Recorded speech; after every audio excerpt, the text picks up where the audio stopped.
Yang kedua yang saya ingin titik beratkan teman-teman sekalian, dan ini yang paling banyak di Indonesia dimasuki oleh syaitan, didukung juga dengan media-media syaitan. Masalah pintu takut. Takut. Kenapa dukun-dukun itu kalau kita masuk ke tempatnya selalu gelap, ada tengkorak, remang-remang. Karena antum harus takut dulu. Kalau ada rasa takut, bisa dikuasai nama dia. Tapi kalau tidak takut, gak bisa. Orang yang mau dihipnotis, kalau akidahnya benar gak bisa dihipnotis tuh. Syaitannya gak berani. Dan ini kita harus hati-hati teman-teman sekalian, karena pintu takut ini selalu ditunggang oleh syaitan. Saya kasih contoh begini. Kalau ada satu rumah di Indonesia ini, anggap di Bali sinilah, karena antum lagi di Bali. Ada satu rumah teman-teman sekalian, di situ ada orang bunuh diri, gantung diri. Kira-kira mau beli rumahnya nggak? Jawab jujur ya. Kenapa nggak mau? Hah?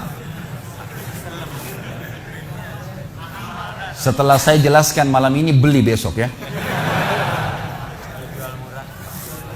Diskonnya buat saya.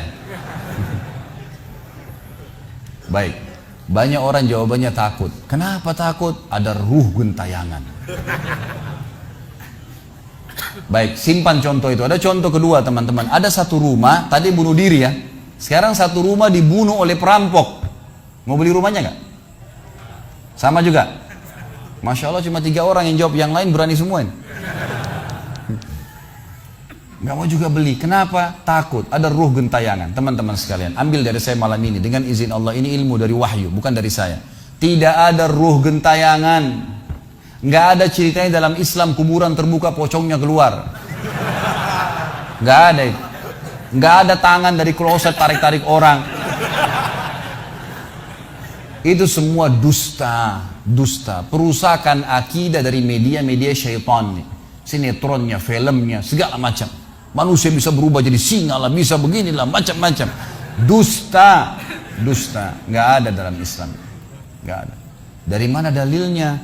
Nggak ada ruh gentayangan. Baik, dengarkan hadisnya. Hadis yang mulia. Hadis riwayat Bukhari. Suatu hari Nabi SAW pernah mengantar jenazah sahabatnya. Waktu jenazah tersebut ditaruh di kuburan, kata Nabi SAW, kalau seseorang mukmin meninggal dunia, siapa orang mukmin teman-teman sekalian? Orang yang sudah menggabungkan antara rukun Islam sama rukun iman. Kalau antum syahadat sudah, muslim, alhamdulillah, sholat 5 waktu, zakat, puasa Ramadan, haji, sudah dikerjain.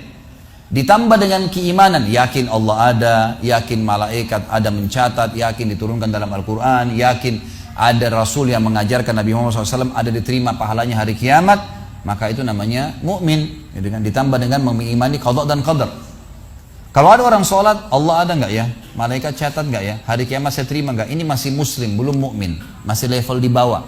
Pertama muslim dulu baru mukmin. Makanya dalam hadis disebutkan ada iman, ada Islam, ada iman, ada ihsan, gitu kan? Ini level-levelnya. Nah kata Nabi SAW, kalau orang mukmin menggabungkan antara rukun Islam sama rukun iman, sholat yakin Allah ada, sholat begini dan seterusnya, maka akan datang kepadanya 3 sosok malaikat pada saat meninggal. Dan ini teman-teman bukan dongeng saya ceritakan. Ini hadis Nabi, berita wahyu yang pasti kita semua akan saksikan. Demi Allah ini benar, ini wahyu. Gitu kan? Malaikat datang, di kiri kanannya malaikat rahmah yang membawa kain kafan dari surga, yang satu malaikat maut di ubun-ubun kepalanya. Sambil berkata, ya ayyatuhan nafsul mutmainnah irji ila rabbiki radiyatan mardiyah. Hai jiwa yang baik, keluarlah kepada rahmat dan pengampunan Tuhanmu. Kata Nabi SAW, ruhnya keluar lebih mudah daripada air dari mulut kendi. Cepat sekali. Begitu keluar, belum sesaat keluar, ditangkap oleh malaikat rahmat, dibungkus dengan kain kafan dari surga, dibawa ke langit. Begitu dibawa ke langit, menembus 7 lapis langit, semua malaikat-malaikat di atas langit sana berkata, ruhnya siapa ini? Sungguh mulia ruh ini. Kenapa? Kata Nabi SAW, karena ruh itu mengeluarkan bau yang lebih wangi daripada bau kasturi. Semoga kita semua insya Allah termasuk. Maka kata Nabi SAW, malaikat rahmah mengatakan ini fulan bin fulan, namanya yang paling mulia di dunia. Lalu kemudian ditembuskan sampai langit ke-7, lalu kemudian malaikat terdengar suara dari langit ke-7. Allah Azza wa Jalla berkata, catatkan hambaku ini termasuk penghuni surga, kembalikan dia di dunia, di sana saya ciptakan, di sana pula saya akan bangkitkan. Diantar ruhnya bersamaan, jasadnya diantar oleh kerabatnya. Baru 3 langkah mereka jalan, dia masih bisa, ruh ini masih mendengarkan suara sendal mereka. Lalu malaikat datang mendudukkan dia lalu berkata, siapa Tuhanmu, siapa nabimu, apa kitabmu? Lalu dia kalau orang beriman, kata Nabi SAW, Allah berfirman, yuthabbitullahu alladhina amanu bil qawli tsabit fil hayatid dunya fil akhirah. Allah akan tetapkan jawaban lisan orang-orang beriman di dunia. Kalau dia belajari agama ini lalu ditanya kenapa kau sholat, kenapa kau puasa, dia akan punya jawaban dari wahyu. Dan di akhirat, kata ulama tafsir, adalah yang dimaksud pertanyaan mungkar nakir atau malaikat di kuburan. Ringkas cerita adalah dia akan menjawab, Tuhanku Allah, Nabiku Muhammad, kitabku Al-Quran. Pada saat dia jawab jawaban itu, teman-teman sekalian, maka tiba-tiba saja kata Nabi SAW, malaikat tersebut membukakan baginya pintu neraka, azab, siksaan, orang teriak-teriak, api yang berkobar-kobar. Dia ketakutan. Kata malaikat, lihat dari apa Allah selamatkan dirimu.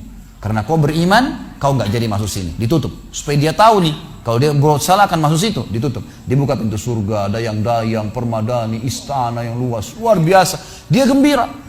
Lalu kata malaikat, kau akan masuk di sini. Maka si mayit tersebut pun berdoa mengatakan, ya Allah, cepatkan waktu karena aku ingin masuk ke dalam surgaku.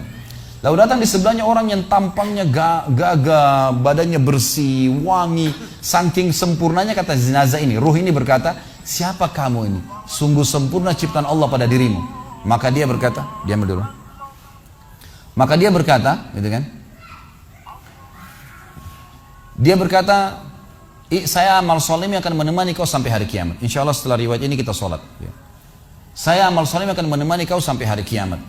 Maka kata Nabi SAW terdengar suara, ya, Allahu alam di sini disebutkan Allah atau malaikatnya, tapi yang jelas menyampaikan dari Allah Subhanahu Wa Taala, lapangkan kuburan hambaku ini seluas pandangan matanya dan bukakanlah pintu surga baginya setiap pagi dan petang dia melihat. Maka jadilah kuburannya taman dari taman surga sampai hari kebangkitan. Baik. Sebaliknya kata Nabi SAW, kalau orang fasik, siapa tadi fasik? Muslim yang masih berbuat maksiat. Teman-teman hati-hati. Jangan kena mengandalkan sudah syahadat kemudian bebas berbuat dosa. Hati-hati. Fasik dan orang kafir proses matinya sama. Kata Nabi SAW, orang fasik dan orang kafir akan datang kepadanya 3 malaikat. 2 malaikat azab di kiri kanannya, 1 malaikat maut di bunuh-bunuh kepalanya yang berkata, hai jiwa yang busuk, keluar kepada kemurkaan Tuhanmu. Maka ruhnya berantakan di tubuhnya, tidak berani keluar. Lalu malaikat maut menariknya dengan keras, ibaratnya seperti bulu domba yang dibasahkan, dililitkan di pohon berduri, lalu ditarik dengan keras sehingga berantakan bulu domba itu.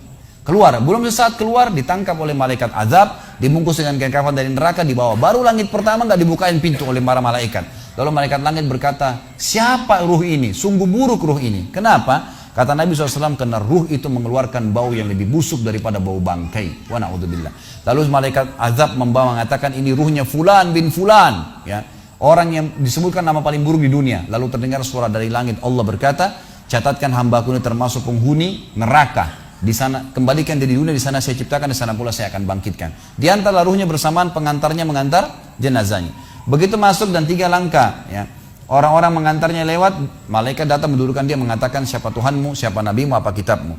Walaupun muslim, rekam baik-baik ini, ya, lahir dalam keadaan Islam, sesekali sholat, fasik, masih banyak masih tidak tobat sebelum meninggal, sama. Jawabannya kata Nabi SAW dengan orang kafir, innama aqulu kama kana yaqulun nas. Saya nggak tahu, saya cuma ikut-ikut dulu orang bilang apa, nggak bisa jawab.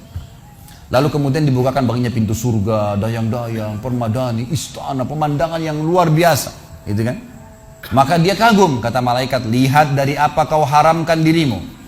Dulu kau bisa masuk sini, tapi kau tidak mau, ditutup. Dibuka pintu neraka, azab, siksaan, orang dipotong, teriak-teriak, kesakitan. Lalu dia ketakutan, kata malaikat, ini tempat kau selamanya, kau tidak akan bisa lari. Maka dia berdoa mengatakan, ya Allah, jangan kau cepatkan waktu karena aku tidak ingin masuk ke dalam nerakaku. Lalu datang di sebelahnya orang yang buruk tampangnya, bau badannya nggak enak. Lalu saking buruknya, kata jenazah ini, kata ruh ini, siapa kamu ini? Pergi dari saya, sungguh buruk ciptaan Allah pada dirimu. Maka dia mengatakan, tidak, saya amal burukmu yang akan menemani kau sampai hari kiamat. Lalu dalam penutupan hadis Bukhari ada 2 riwayat. Yang pertama, Allah Azza wa Jal, ya, mengirim kepadanya malaikat yang tidak punya penglihatan dan pendengaran. Allahu alam bagaimana nih? Yang membawa sebuah besi, yang kalau besi itu seluruh jin dan manusia bersatu mau membalik saja mereka tidak mampu. Bayangkan seluruh jin miliaran, seluruh manusia miliaran, balik saja mereka tidak mampu. Ini saking kuatnya malaikat tersebut. Maka menghantamkan ke tubuh orang ini, hancur, diutuhkan kembali lagi. Begitu terus sampai hari kiamat. Riwayat yang kedua mengatakan, Allah Azza wa Jal membuat dinding kuburannya merengut tubuhnya, menjepit tubuhnya sampai seperti ini tulang rusuknya. Kembali lagi. Kata ulama hadis digabungkan keduanya. Dipukul sambil diremukkan, dikembalikan lagi. Begitu terus sampai hari kiamat. Maka teman-teman sekalian, dalil ini sebagai penutup dalam sesi pertama materi kita, teman-teman sekalian, dalil ini menjelaskan tidak adanya rugen tayangan dalam Islam. Gak ada. Kita tarik ke contoh tadi. Orang yang bunuh diri tadi berdosa besar bukan? Dosa besar. Berarti dia meninggal sekarang di kuburan lagi disiksa. Gak ada ceritanya keluar ganggu orang atau balas dendam. Gak ada waktu. Hancur, remuk, dikembalikan lagi. Begitu terus. Kemudian juga sama, orang tadi contoh kedua yang dibunuh sekeluarga, kalau dia muslim maka dia mati syahid. Matinya mulia bukan? Mulia. Berarti lagi nikmatin kuburannya taman dari taman surga. Nggak ada ceritanya tuh mereka keluar lagi ganggu orang. Gitu kan. Jadi mulai sekarang beli rumah yang banyak dianggap keramat tuh. Bacain surah Al-Baqarah ada semua syaitannya tuh. Harus yakin dengan sabda Nabi SAW, rumah yang dibaca surah Al-Baqarah tidak akan masuk syaitan. Nggak ada. Takut semua syaitannya. Baik, kita tutup dengan kata-kata saya teman-teman sekalian. Lalu dari mana kalau saya beli rumah saya pernah dengar suara bayi di atas rumah, atap rumah saya. Saya pernah dengar suara cangkul di belakang rumah, pintu bunyi sendiri, gitu kan. Itu semua permainan syaitan yang ada di sekitar rumah itu, atau Anda yang bermasalah. Harus diruqyah. Dibacain ayat, ada sihirnya tuh, mungkin pernah mandi dulu ilmu kebal, mungkin pernah ini, mungkin pernah bersemedi, apalah macam-macam yang khurafat ini, maka dia harus diruqyah. Jadi harus diobatin. Baik, begini contohnya, kalau kita lagi lewatin tadi rumah yang orang ada bunuh diri, ini kalau ada syaitan di sini marah dengan saya, tapi saya nggak peduli. Emang dia musuh kita. A'udzubillahi minasyaitonirrajim, gitu kan. Allah hancurin mereka, gitu kan. Yang jelas teman-teman sekalian, kalau kita lewat di rumah yang ada orang bunuh diri, gitu kan. Misal pagarnya 10 meter, begitu kita jalan 1 meter pertama, semua syaitan itu ngerumunin kita tuh. Tuh yang bunuh diri itu perempuan, matanya belalak, rambutnya panjang, keluar darah dari hidungnya. Terus dibisikin. Orang yang takut, manusia yang takut, maka pada saat dia balik ke tempat yang tadi syaitan bisikin dia itu, dia lihat betul nanti perempuan tuh. Karena dia takut, jadi dia bisa lihat. Yang takut saja bisa lihat, yang tidak takut tidak bakal lihat. Makanya kalau ada temannya jalan di sebelah nggak takut, tanya, kau lihat nggak? Dia bilang nggak. Kalau dia bayangkan nenek-nenek, dia lihat nenek-nenek temannya. Permainan syaitan. Maka orang beriman mustahil melihat yang seperti itu. Gak ada ceritanya. Atau dasarnya orang itu kena sihir tadi. Maka bisa melihat penampakan karena ada syaitan yang mengganggu dia. Dan dia dasarnya membuka diri untuk itu. Makanya harus ruqyah, obat. Gitu kan? Ada metode pengobatan, tentu bisa lihat di YouTube, ada ceramah saya, ruqyah syariah. Ya, nama saya diketik, insya Allah ada tata cara yang sudah saya ajarkan caranya mengobatin itu. Tapi yang jelas itu semua permainan syaitan, teman-teman sekalian. Dan inilah poin pertama, pintu pertama untuk takut kepada Allah Subhanahu wa taala, artinya semua selain Allah dalam makhluk jangan pernah takut dengan mereka. Syaitan pun yang biasa dianggap menakutkan bagi manusia itu dusta semua. Sampai sabda Nabi SAW mulia hadis Bukhari, siapa yang membaca bismillah, bismillah, maka syaitan yang ada di sekitarnya menjadi kecil seperti lalat. Jadi orang yang gambarkan syaitan besar itu tidak benar semua. Kata Nabi SAW dalam hadis Bukhari yang lain, siapa yang mau masuk ke rumahnya, lalu dia baca Assalamualaikum, salam warahmatullahi wabarakatuh, syaitan di sekitar rumahnya berkata kepada teman-temannya, tidak ada tempat nginap buat kalian malam ini. Salam saja sudah jadi benteng, gak bisa masuk. Kalau dia makan dengan baca bismillah, ya, dia baca bismillah, maka syaitan berkata lagi sama teman-temannya, tidak ada makan malam buat kalian malam ini.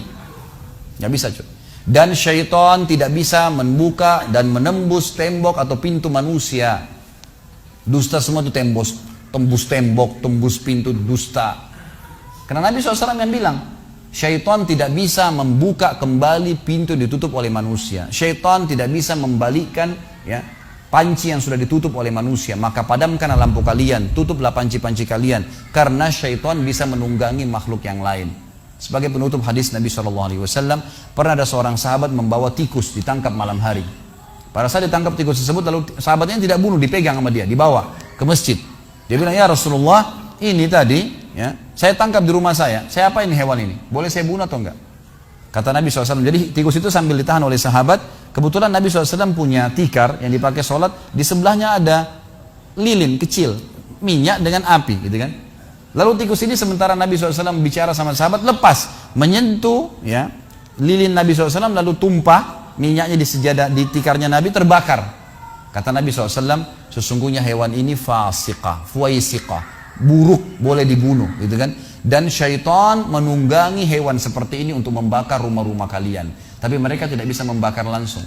Mereka cuma bisa menggunakan hewan yang kebetulan lewat dan seterusnya. Seperti misalnya syaitan bisa menggoda manusia lain untuk mengganggu kita, gitu kan. Tapi untuk dia langsung tidak ada ceritanya. Itu semua tidak benar, teman-teman sekalian. Insya Allah kita lanjutkan nanti setelah sholat isya, dan kita tunda ba'diyah isyanya supaya menghemat waktu. Subhanakallahumma bihamdika asyhadu an la ilaha illa anta astaghfiruka wa atubu ilaik. Wassalamualaikum warahmatullahi wabarakatuh.